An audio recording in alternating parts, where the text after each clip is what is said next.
In a previous lesson, we showed that y equals natural log of x is a solution to the differential equation y double prime equals y prime quantity squared, but a reasonable question is, are there others, right? So just like an algebraic equation can have more than one solution, like say if it's a quadratic equation with two distinct roots, we might also wonder if a differential equation can have more than one solution.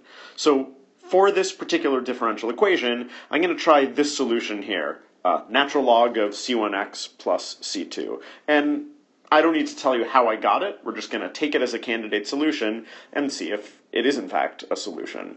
So I'm going to pre-compute some derivatives. Y prime turns out to be negative c1 over c1x plus c2.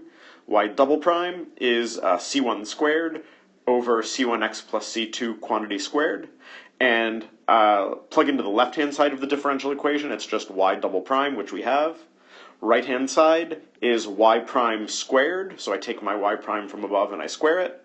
I compare the left-hand side to the right-hand side, and they are in fact the same, so this is in fact a a solution. And it's called the general solution. And what that means is that it's the most general solution that solves the differential equation. And to be more specific, it has two undetermined constants here, c1 and c2, and any values of c1 and c2 will work. Okay, so that's the general solution. Now, we could consider additional information, and the additional kind of information is something like an initial condition, usually.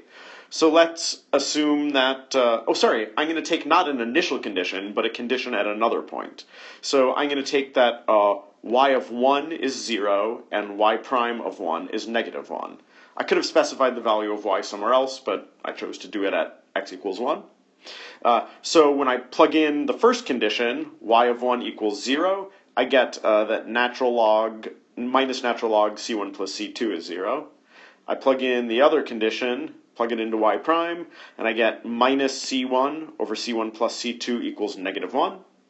And if I solve those two equations in two unknowns, I find c1 equals 1 and c2 equals 0.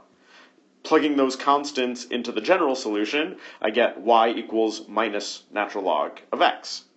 So this is called the particular solution, and that's a solution where you've used additional information, such as an initial condition or conditions at some other value of the independent variable besides 0. You've used that additional information in order to assign specific values to the constants that appear in the general solution. So again, the big idea, general solution is the most general solution, and it has some unknown constants in it usually. The particular solution is where you apply additional information to figure out the values of those constants.